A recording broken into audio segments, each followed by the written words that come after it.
Bonjour à tous. Alors aujourd'hui, je ne parle pas au nom de JL Citoyen, je ne parle pas non plus au nom de la Concorde Citoyenne, je parle au nom de Walter Boujna, citoyen français. Et j'appellerai cette intervention l'appel du 18 juin. L'appel en deux mots. L'appel. L'appel parce que nous devons construire notre libération. C'est ce que j'essaye de dire depuis plus de 3 ans dans le quasi-anonymat. C'est-à-dire que ça ne tombera pas du ciel. Et depuis 3 ans, j'avais déjà planté le décor justement de comment, en termes de stratégie, nous pourrions faire pour casser le système, casser le mur des médias mainstream, casser la parole publique qui n'est donnée qu'à des gens du système, ou complices involontaires, ou complices volontaires, ou outils involontaires, on va dire. Et j'avais dit qu'il fallait s'inspirer de deux choses. Et oui, ça va vous surprendre. Des bases du football, de la stratégie, on va dire, de sport collectif, et les bases du CNR. Parce que oui, messieurs, dames, et on l'a vu depuis 3 ans, la situation s'est largement dégradée. Nous en sommes là. Nous en sommes là, nous sommes occupés. Alors je ne partirai pas dans... C'est pas un problème, même pas un problème d'immigration, nous sommes occupés. On va dire que notre démocratie a été kidnappée. Notre pays est détruit, peu à peu, à petit feu, volontairement. Et, euh, et cette caste, que j'appellerais diabolique, parce qu'il y a un côté quand même diabolique, je vais faire une petite parenthèse. Pourquoi diabolique? Quand on donne le pouvoir à des gens, quand on vote pour des gens, on part du principe que ces gens qui se sont présentés, ils sont là pour le bien de notre pays, pour agir pour le bien de notre pays et de notre peuple. Quand on s'aperçoit, et là les preuves sont plus à faire, que ces gens appliquent une politique antinationale. Antinationale au niveau de la nation, au niveau du pays, puisqu'ils le démantèlent, ils le vendent par appartement, ils cassent toutes les valeurs, ils cassent tous les codes, enfin. Et antinationale aussi au niveau des individus. Puisqu'aujourd'hui, on s'aperçoit que le stigmatisé en France n'est pas l'arabe, n'est pas le musulman, n'est pas le noir, n'est pas l'étranger, n'est pas le migrant, n'est pas le black bloc, le gauchiste, c'est le français moyen.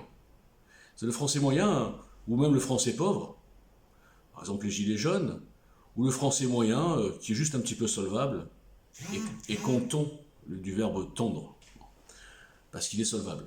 Et à qui on applique la loi, rien que la loi, juste la loi, et aucune bienveillance, aucune excuse, pendant que ce français moyen, il voit en parallèle certaines franges de la population, je dirais ça comme ça, qui sont complètement épargnées par la loi, parce que bienveillance, antiracisme, etc. Alors pour revenir sur le sujet, pourquoi le football? Le football, c'est un sport collectif. Je peux prendre aussi le rugby, mais enfin, je connais pas trop le rugby. Le football est un sport collectif et les équipes imbattables sont les équipes qui ont deux choses. Qui ont une complémentarité des qualités des joueurs et un vrai état d'esprit d'équipe. Une vraie force collective. Alors, moi, ce que j'avais fait, j'avais traduit ça en disant qu'il fallait monter une équipe. Alors, à l'époque, j'étais naïf, puisque j'arrivais sur les réseaux. Moi, je ne suis pas un politicien, j'ai jamais fréquenté de gens connus, j'ai jamais milité pour quoi que ce soit.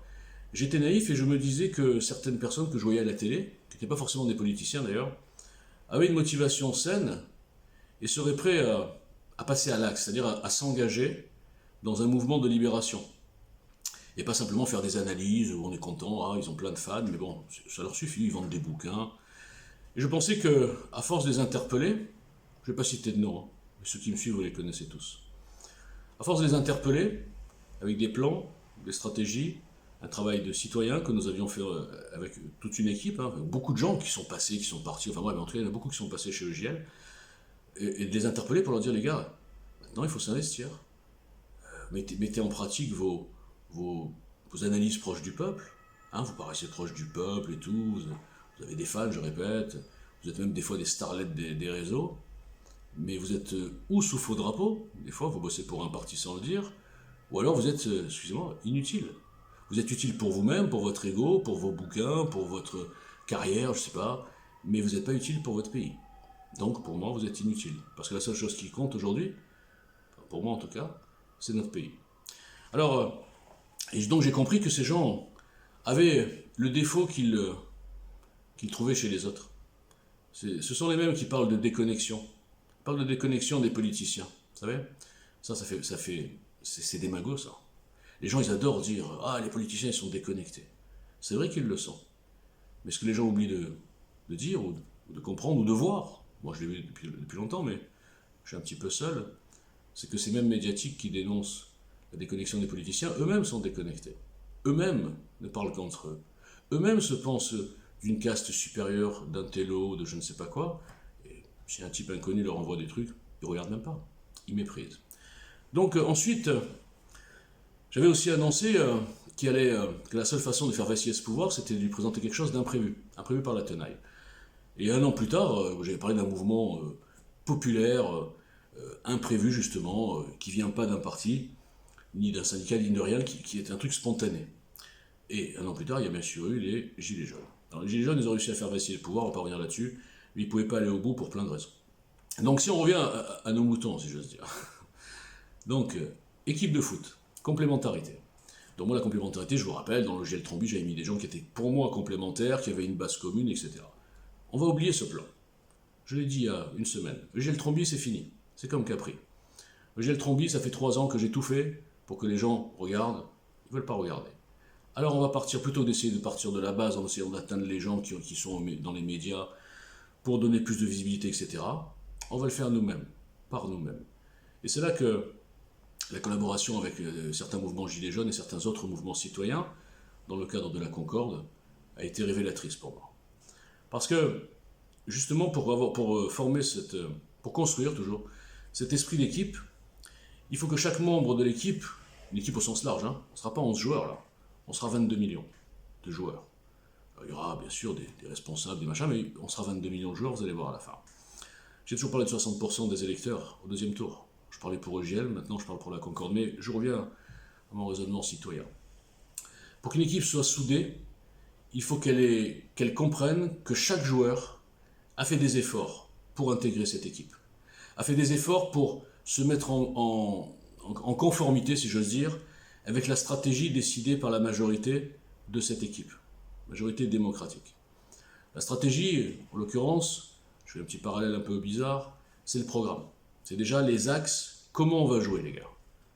Nous par exemple, non je ne vais pas dire nous, mais bon moi par exemple, je voudrais que nous jouions de manière souverainiste. La vraie souveraineté. Voilà. C'est pas la fausse, c'est-à-dire sortir de l'Europe, souveraineté nationale, souveraineté populaire, en faisant un système démocratique où effectivement il faut donner une place au RIC. Pas trop énorme, on ne va pas gouverner par le RIC ou par les sondages, mais il faut donner une parole au peuple, on va dire plus facile. Et la souveraineté, bien sûr, monétaire. Parce qu'il n'y a pas de souveraineté quand on ne gère pas soi-même sa monnaie. Ça va faire peur à beaucoup de gens, mais quand ils auront vu le plan que nous avons, ils seront un petit peu rassurés, même ils seront rassurés tout simplement. Donc, dans cet esprit, si on se met dans cet esprit d'équipe, ça veut dire quoi de se mettre dans une équipe? Ça veut dire ce que j'ai fait moi et ce qu'ont fait les gens avec qui j'ai bossé. Ça veut dire savoir faire des concessions.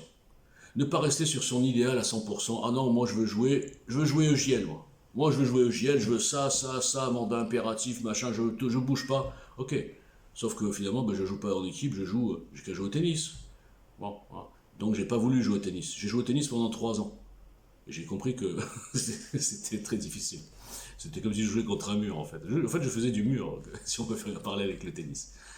Donc j'ai fait ces concessions. Et en face, les gens ont fait aussi des concessions, notamment sur des sujets touchy, qui sont un petit peu, dont je parle beaucoup moi avec EGL. Et on est arrivé à cette stratégie, ou à ce programme, on va dire, à ce support, qui est unique sur le marché. Et vous aurez l'occasion de le découvrir. Alors ensuite, ce qui va un peu dans le même sens, c'est le CNR. Le CNR, vous savez très bien que dans la résistance, il y avait une partie de communistes, et puis il y avait une partie de, pas nationalistes, c'est idiot, mais de patriotes, voilà, tout simplement, qui étaient plutôt de droite. Bon, par définition, on a toujours tendance à penser que le patriote, il est de droite. Bon, mais c'est pas toujours évident. Et donc ces gens-là se sont battus contre un même ennemi. C'est qu'ils ne s'entendaient pas forcément bien entre eux, ils n'étaient pas d'accord sur tout, franchement. Mais ils avaient un ennemi commun, qui était largement plus dangereux que leur petite bisbille politique ou des accords politiques. C'était les Allemands, bien sûr. Donc, Et puis le CNR, quand ils se sont réunis après pour reconstruire la France, ben pareil, hein. De Gaulle, vous croyez qu'il était communiste? Pourtant, c'est la partie communiste ou de gauche-gauche qui a mis en place pas mal de choses, je suis désolé, dont nous souffrons aujourd'hui, hein, mais bon, on va pas revenir là-dessus. Donc, cet esprit d'équipe, de mettre un ennemi suprême au-dessus de tout, et de se lier et de se liguer et de se mettre tous ensemble contre cet ennemi parce que c'est le plus urgent. Moi, je rigole souvent, je dis écoutez les gars, on va d'abord libérer la France, ok? On va la reconstruire en 5 ans ou 7 ans, et ensuite on pourra recommencer nos petites guerres. Entre nous, tranquille, on n'est pas d'accord, ça, si, ok, pas de problème. Faites un break. Faites un break de 5 ou 7 ans dans vos petits désaccords politiques, politiciens qui n'ont aucun intérêt. Faites un break pour la nation. Donc, qu'est-ce que ça veut dire tout ça? Alors évidemment, cette équipe, fantasmatique pour l'instant, mais enfin qui se construit, n'aura pas, ce que je dis comme une grande armée, n'aura pas des satellites. Hein. On n'aura pas les satellites qui regardent le terrain, qui peuvent diffuser partout. Ce que j'appelle les satellites, ce sont les médias mainstream. Mais cette petite équipe aura des petits postes de radio, vous savez, dans toutes les campagnes, dans toutes les villes, partout. Les gens vont avoir leur petit poste de radio. Et ils vont se faire des messages en morse. Et ils vont se faire un réseau de communication parallèle. Et on va passer outre le mur des médias mainstream. Mais pour le faire, il faut créer cette motivation. Comme je l'ai dit depuis 3 ans, ça ne tombera pas du ciel. Ça ne se construira pas tout seul. Il faut arrêter les gens qui disent oui, mais de toute façon au dernier moment. Non, il n'y aura pas de dernier moment. Il n'y aura pas de dernier moment parce que sur le marché, vous l'avez compris, il n'y a aucune solution.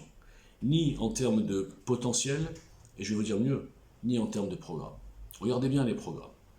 Les programmes qu'il y a sur le marché sont idéologiques. Ou alors ce sont des incantations. Mais en tout cas, il n'y a pas un seul programme qui est souverainiste, vraiment, comme je viens de le décrire tout à l'heure, et qui en plus,